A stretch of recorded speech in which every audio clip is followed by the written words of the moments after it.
मैं हूं साजिद ज़ुहैब और आप लोग देखना शुरू कर चुके हैं ज़ुहैब स्पीक्स। फाइनली हमारी दुनिया का जो सबसे बड़ा स्पोर्ट इवेंट है मतलब फीफा वर्ल्ड कप वो ख़त्म हो चुका है। हम सभी जानते हैं कि इस बार का ये जो फीफा वर्ल्ड कप था ये इतिहास में अपनी बहुत सारी चीज़ों को लेकर याद रखा जाएगा। ऐसी बहुत सारी चीज़ें जो इसको पिछले फीफा वर्ल्ड कप से बल्कि पिछले सारे फीफा वर्ल्ड कप से अलग बनाती हैं। सबसे पहली चीज़ तो यही है और सबसे मेन चीज़ भी कि ये जो फीफा वर्ल्ड कप था ये पिछले कई फीफा वर्ल्ड कप से महंगा था। इसमें जो खर्चा हुआ था वो पिछले कई फीफा वर्ल्ड कप का अगर सारा मिला भी लिया जाए तब भी इस फीफा वर्ल्ड कप का खर्चा ज़्यादा बैठेगा। और ये खर्चा किया गया था होस्टिंग कंट्री कतर की तरफ से। कतर ने इसको जितना बड़े से बड़ा और जितना आलीशान से आलीशान बनाया जा सकता था उतना बड़े से बड़ा और आलीशान बनाया। लोग कतर की जो होस्टिंग थी उसको देखकर वाकई हैरान हुए। मगर दोस्तों अब जाहिर है जिस तरह से टूर्नामेंट पिछले सारे टूर्नामेंट से अलग था तो फाइनल भी इसका अलग ही होना था। फाइनल भी इसका इस तरह से हुआ है कि जो पिछले सारे फीफा वर्ल्ड कप से बिल्कुल देखने में अलग लगता है।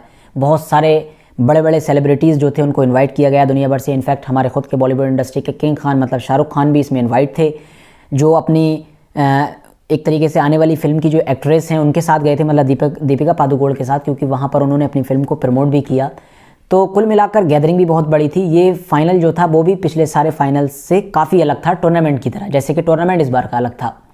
मगर दोस्तों ये टूर्नामेंट ख़त्म तो हो गया मगर बिल्कुल आखिरी लम्हे में बिल्कुल आखिरी मोमेंट पर एक बड़े ख़तरे से बचा, बल्कि ये कहिए एक बड़े विवाद से बचा। वरना ये एक ऐसे विवाद में फंस सकता था कि जिसकी वजह से कतर को बहुत ज़्यादा नुकसान होता। कतर ने जितनी भी अपनी मेहनत की थी, जो भी खर्चा किया था और इतने दिनों में जो भी पॉजिटिविटी उनने कमाई थी लोगों की तरफ से, जो फीडबैक पॉजिटिव हासिल किए थे इवन यूरोपियन लोगों की तरफ से भी, वो सारे मट्टी में मिल जाते सिर्फ एक ही बार में। कैसे मिल जाते? दरअसल दोस्तों हम सभी जानते हैं कि इस वक्त रशिया और यूक्रेन की वॉर चल रही है जो पिछले एक लंबे वक्त से चली आ रही है। और इस वॉर की वजह से दुनिया भी दो हिस्सों में डिवाइड हो गई है। हालांकि तीन हिस्सों में कुछ लोग ऐसे हैं जो दोनों को भी सपोर्ट नहीं करते हैं और दोनों को भी सपोर्ट करते हैं, मतलब वो बैलेंस करके चलते रहते हैं। उसमें हमारा देश खुद भारत भी शामिल है।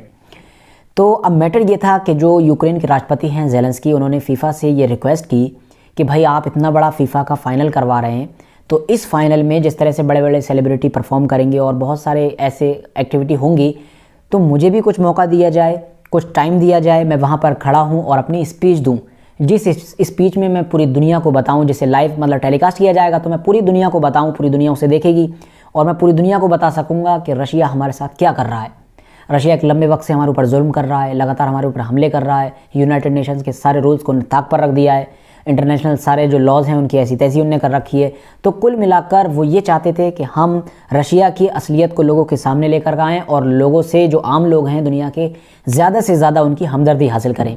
क्योंकि भाई ये तो एक सीधा सा मसला है कि भाई फीफा वर्ल्ड कप एक स्पोर्ट इवेंट है तो जाहिर है इसके तो हर बंदा देखता होगा, वो भी जो पॉलिटिक्स में इंटरेस्ट रखता होगा और वो भी जो पॉलिटिक्स में इंटरेस्ट नहीं रखता होगा। मगर दोस्तों फीफा का जो मैनेजमेंट है उसने लाख कोशिशों के बावजूद भी ज़ेलेंस्की की इस रिक्वेस्ट को रिजेक्ट कर दिया। उन्होंने कहा नहीं, बिल्कुल नहीं, बिल्कुल नहीं, हम आपको ऐसा करने की इजाज़त नहीं दे सकते हैं। क्योंकि अगर हम आपको ऐसा करने की इजाज़त देंगे तो आने वाले दिनों में फिर हम देखेंगे कि जब भी कोई टूर्नामेंट हुआ करेगा फुटबॉल का तो कोई भी आ जाया करेगा जिसकी जंग चल रही होगी या जो कोई और मुसीबत में होगा, वो कहेगा कि भाई मुझे भी इसे यूज़ करने दो इस प्लेटफॉर्म को पॉलिटिकली। वो कहेगा कि मुझे भी उसकी हकीकत बताना है, मुझे उसकी हकीकत बताना है। तो इस तरह से फीफा वर्ल्ड कप जो एक अपनी एक अलग इमेज के लिए जाना जाता है वो ऑटोमेटिकली खुद ब खुद पॉलिटिक्स में इन्वॉल्व हो जाएगा और पॉलिटिक्स में फंस कर रह जाएगा। और एक बार अगर कोई चीज़ पॉलिटिक्स में इन्वॉल्व हो जाती है तो हम सभी जानते हैं कि उसका क्या हल होता है। तो इसीलिए फीफा मैनेजमेंट ने क्लियरली मना कर दिया। मगर दोस्तों आपको क्या लगता है कि क्या फीफा मैनेजमेंट ने सिर्फ इसी वजह से मना किया? मुझे तो बिल्कुल भी नहीं लगता। क्यों? क्योंकि हम सभी जानते हैं कि ज़ेलेंस्की जो हैं यूक्रेन के राष्ट्रपति, इस वॉर में चाहे यूएसए हो, इजराइल हो या यूरोप की और भी दूसरी कंट्री हो, वो ज़्यादातर ज़ेलेंस्की के ही साथ हैं।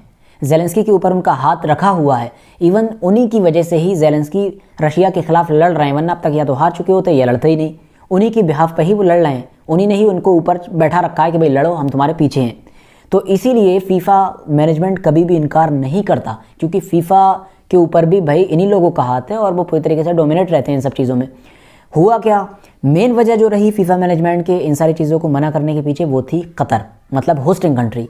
क्योंकि कतर कभी भी इस चीज़ पर राज़ी नहीं हो सकता है, क्योंकि भाई उसने इतना ज़्यादा खर्चा किया है, इतनी ज़्यादा मेहनत की है, पूरी दुनिया से बहुत सारी नेगेटिव उसने कमेंट्स झेली, हालांकि बाद में वो पॉजिटिव में बदल गई उसकी कारकर्दगी को देखकर, उसकी होस्टिंग को देखकर, मगर फिर भी उसने ये सारी चीज़ें सही हैं। उसके बावजूद भी क्या वो चाहेगा कि बिल्कुल आखिरी मोमेंट पर जब उसका सब कुछ सक्सेसफुली हो चुका है वो एक नेगेटिव उसमें फंस जाए, वे में फंस जाए, एक नेगेटिव चीज़ में फंस जाए जिसकी वजह से उसका जो पूरी मेहनत थी वो सब ज़ाय हो जाए। और दूसरा एक मैटर और भी है, कतर कभी नहीं चाहेगा पॉलिटिकली भी कि वो इस प्लेटफॉर्म को ज़ेलेंस्की को यूज़ करने दे। क्यों? क्योंकि भाई कतर की गिनती भी दुनिया के उन्हीं देशों में होती है कि जो दोनों हाथों में लड्डू लेकर टहलते हैं। वो कभी ना तो अमेरिका के खिलाफ खुलकर बोलते हैं और ना ही रशिया के खिलाफ। मौका पड़ता है यूएसए के फेवर में चले जाते हैं, मौका पड़ता है रशिया के फेवर में चले जाते हैं। उन्हें मतलब कोई लेना देना नहीं है, उन्हें सिर्फ और सिर्फ अपने देश से मतलब है, और बिल्कुल ऐसे देश होना भी चाहिए। खुद हमारा देश भारत भी यही नीति अपना रहा है इस वॉर में, जैसा कि हमने देखा है। फिलहाल दोस्तों उम्मीद करता हूं कि आज की इस वीडियो से आप लोगों को बहुत कुछ जानने को मिला होगा। वीडियो पसंद आने पर वीडियो को लाइक कर देना, चैनल को सब्सक्राइब कर देना, वीडियो को अपने दोस्तों के साथ ज़रूर शेयर कर देना, और हाँ, सब्सक्राइब करने के साथ साथ बेल आइकन को भी ज़रूर प्रेस करना।